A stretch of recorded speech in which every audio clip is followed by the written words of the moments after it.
Hello, my name is Ryan Coughlin, and I am the project owner slash team lead of the IT graduate capstone Group 5, or known as the Incident Response in a Corporate Setting project. My fellow students are Robert Bennett, Henry Blankston, Robert Farmer, Logan McDonald, and Baron Roberts.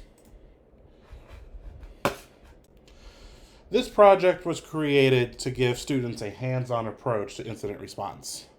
It gives them the experience they need to put on their resume that gets them past that entry level interview. And it also gives them an insight into the digital forensics realm and what takes place for the digital forensics perspective in an incident response scenario. We had 3 milestones that we had to complete. The first one was dedicated to research. The students were able to research and document both digital forensics and incident response concepts that they needed to handle a case and have a baseline understanding of what those fields fully entail. The second objective for milestone 1 was to research and document the tools and the virtual machines that would be used for the incident. This again also gave them an insight into the different types of forensic tools that are used out there and the different types of virtualization and virtual machines that can be used for an incident. For example, if you're dealing with malware for a Windows machine, you would obviously want to use a Linux virtual environment. That way, in case the malware is activated, chances are it won't run correctly in a Linux environment that's set for a Windows executable. The second milestone was completed by me, where I, the team lead, demonstrated how you would do the digital forensics piece for an incident response case on a computer. I also showed them how to properly document their findings in a technical report that goes to senior management. The third and final milestone was for the team to take the skills that I showed and the concepts that they learned from milestone 1 and put them to the test on a different computer for milestone 3. They then had to, on their own, analyze both a computer hard drive and memory from that computer and then take their findings to document them in a formal report setting. Overall, the project status was completed, and it was actually completed ahead of schedule.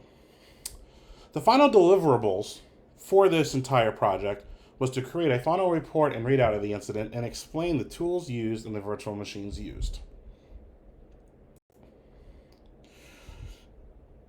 Throughout our research, we found a plethora of different forensic tools that can be used and different virtual machines that can be used. However, we decided as a team to use Magnet Forensics Axiom for both the hard drive and memory analysis, while we used Volatility for straight memory analysis. The reason both tools / virtual environments were used was to give, again, a hands-on approach to different types of operating systems and different types of tools to verify our results from different software. We used 2 virtual machines. One was a Windows 10 Enterprise, which we stored our Magnet Forensics Axiom on. And the Linux Ubuntu is actually a VM that's created by SANS, which has Volatility and a bunch of other tools built into it. The team used both VirtualBox and VMware for their environment, specifically VMware Fusion for the Mac side. Now, the reason we decided to go with 2 different environments, again, was to test out the different results that you can get. So our incident scenario takes place with 2 employees and their Windows 10 Enterprise corporate workstations. Again, Windows 10 Enterprise, was used to simulate how a corporate environment workstation would be set up. There were 2 people that were involved in this incident. One was an IT engineer with the name of Samuel Hayes. The second was Dolores Sapio, who was Samuel Hayes' manager, who had the role of IT manager. Now, they both had random desktop names, as you usually get in a corporate environment that's set by a gold build image. The incident itself started off as two separate incidents. The first one happened on September 14th, 2020, which included Samuel Hayes' corporate workstation. The second one happened a few days later on September 22nd, 2020, which included Dolores Sepiol's corporate workstation. Now, it seems that these were two different incidents that happened. Now, with that being said, at the end of the second incident, it became clear that there was a hidden BitLocker partition that actually linked the two incidents to be one massive incident. Now, for those who don't understand, BitLocker is a Microsoft encryption that you can use to encrypt a virtual hard drive. You could use it to encrypt a part of your actual hard drive. You can use it to encrypt a flash drive or USB. With that being said, the outcome was an insider threat scenario where Dolores Sepiol had set up the entire hack on her employee's computer and her own computer. Before I go into the screenshots from the case, I chose to make this appear to be an outside attack on the company's network. Why? Most scenarios that you see out there in the real world happen this way, as it's called outside in. Now, insider threat is a current new buzzword that's been around for the last year, 2 years. And it's something that a lot of companies are still in development of creating. The reason I chose to make it be an insider threat case at the end was to show how simple and disgruntled employee can be, and how you always, whether you're corporate security or legal or HR or even cybersecurity itself, you always need to have metrics and safeguards in place that monitors your employees. For example, most employees in the IT department work 9 to 5 or 8 to 5, depending on where you are in the time zone. Now, there are exceptions. For example, if an incident takes place, you will have cybersecurity professionals who are getting onto the VPN at random hours. Then there should be emails that can prove and verify, yes, it was requested that these cybersecurity professionals got online in order to handle some type of case or incident or scenario or change. So, this would be a perfect example, as Dolores Sepiol shouldn't be on or give access to someone to her computer or her employee's computer late at night. So with that being said, as we said, the incident took place over two computers. Both of them are Windows 10 workstations. The first computer, as you can see here, we performed the memory analysis first. Now, in most incident response cases, you don't always get memory, and that just is the luck of the draw. It depends what caused the incident, who's on the incident, who on the other side. Usually if it's a corporation, it's probably not going to be at your corporate office. It could be a subsidiary, an outside organization, or it could be part of your corporate office that's on the other side of the United States.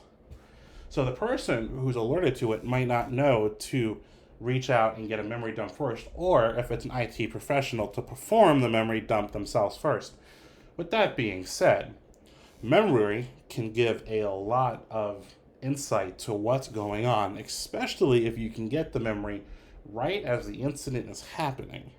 Because the longer you wait to take a memory dump, the less data you could possibly get. Again, there's no guarantee. As you can see here, the first screenshot on your left is going to be what's called a NetScan plugin from Volatility. The NetScan plugin from Volatility will show you current, closed, and listening connections on your network for that computer. For example, computer 1, this right here shows its IP address as being 10.0.0.14. Now, the reason this screenshot was plugged in, you can see The next IP over, which would be the attacker IP, is 10.0.0.13 on a specified known port 4444. Now, being an incident response and digital forensic senior technician, this steps out to me. Why would a computer on the same subnet be reaching out with something called agent.exe on the same subnet? It's just circumstance to me, but it's something I'm going to make a note of that I'm going to go check later on. So while performing my analysis of all the running processes, which you can get from a volatility plugin called PSList, agent.exe could and does appear to be a legitimate service.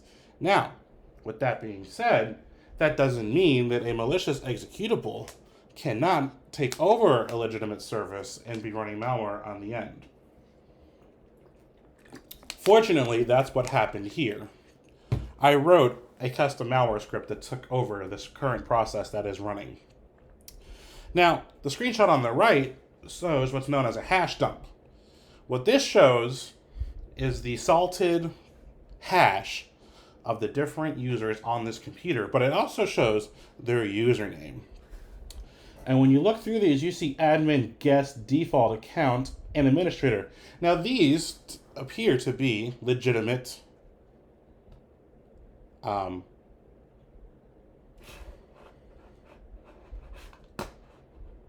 legitimate users on the box. However, we see this Sam Yule, which would be the actual login for Samuel Hayes. Now, what we do see is this toxic ghost that has zeros instead of O's.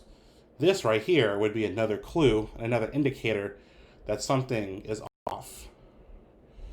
Here are a couple more screenshots from the memory to help us see what's going on. Now, we already flagged agent.exe as a possible malicious executable. Something that makes me, a team lead, very suspicious and uneasy is the fact that agent.exe can run as an administrator, authenticated users, and this whole organization, meaning it can run with administrator or system level privileges. Now that is something that I want to check. And over here we can see where the user toxic ghost has accessed different files and folders. Now, at the end of the memory analysis, we were able to find a couple different things called indicators of compromise, or IOCs. What we found was a user called Toxic Ghost, a questionable executable.agent.exe, and a questionable IP of 10.0.0.13 that we need to verify and see if we can find any more information out from the hard drive. Now we will switch over to the computer hard drive screenshots. The first screenshot on the left is going to be an event ID, Windows Event ID, which is a user account was created, meaning anytime you see a Windows Event ID of 4720, you can guarantee that it was a local user was created on this machine. And we can see at the bottom of the screenshot that Toxic Ghost was created on 9/14/2020 at 6:43 p.m. Eastern Standard Time. Another thing we see on here is a file name called laaccount.docx. Now, LA account usually stands for local administrator account.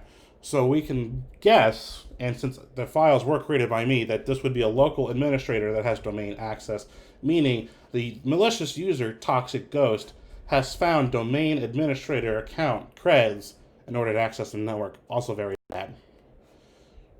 Going through, we see that agent.exe was placed into the app data local of an admin folder, and it was run 3 times. And that at the end of it, it was actually a Trojan horse created by an interpreter. Now, overall, what that's saying is for computer 1, we were able to verify that Toxic Ghost was indeed a malicious person that hacked into the computer and took over the computer and found multiple files with credit card numbers and local administrator accounts. That the IP in question, the 10.0.0.14, was actually Toxic Ghost's IP address, and agent.exe was a Trojan horse that was running a reverse shell. Now we're going to quickly switch gears to computer 2. Computer 2, again, has the same type of screenshots, again, but this time it's going to have different IP addresses. We can see here the image we used. The process list that shows us a randomly named executable. which is sketchy. Here we have the net scan attempt. Again, we have the same thing, an IP that's one off, even though the IP is different. And we can see that this VPK can run with administrator privileges. Going through, we're going to find the same thing, except this time we're going to find, instead of Toxic Ghost being a malicious user, we're going to find this Dolores Hayes. And we're going to continue to go through, and we can see the same screenshots that the VPK is running in an administrator account, and that itself was another Trojan horse, set up very similar. Now, what we did not find on the first computer is this insider threat stuff. Here is a screenshot of the hidden partition, holding a file called insiderthreat.docx. And here we can see where Dolores Hayes was part of this insider threat scenario. Overall, the team did a fantastic job and were able to develop real-life skills to help them gain an entry-level job into either digital forensics or incident response. The collaboration was wonderful. We had a lot of weekly meetings that they were able to ask questions and share their experiences, their questions, their concerns. The wish list from the team would have been to have a longer capstone to learn more about incidents, develop more skills, maybe even try it from the penetration tester type instead of the incident response type. There are a lot of skills and knowledge needed to go into this. You needed a basic understanding of digital forensics and incident response, which can be achieved from real-life cases and research, an intermediate knowledge of virtual machine creation and virtual environment. We created, with the exception of the Ubuntu VM, we created everything from the ground up, which required a great deal of knowledge. Advanced knowledge of Windows 10 and intermediate knowledge of Linux Ubuntu. You needed strong problem-solving skills, a desire to find the needle in the haystack and keep pulling it to the conclusion, and a passion for cybersecurity.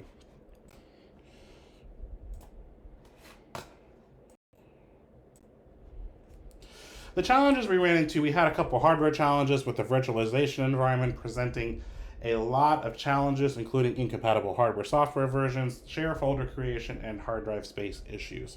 Given the fact that we are students, we don't have all the high-end computing that we need in order to make this work without any hitches. A lot of software challenges, including license key errors, the forensic software needed, and software compatibility issues. We had a couple different issues with the license key because it expired every 30 days, so we had to constantly get that updated. I would say the biggest non-technical challenge we had was being remote and having a shorter semester due to COVID-19. You know, we had everyone worked full-time jobs combined with school and personal responsibilities. But I will say this, all the challenges that we ran into as a team were definitely overcome. This was a great experience for all of us, including myself, and I just want to thank my fellow team members for all the research and all the effort they put into this PowerPoint. And that is it. If you have any questions, please reach out to our professor who can get you my email, and he can reach out to me, and I'd be more than happy to answer them. Thank you very much.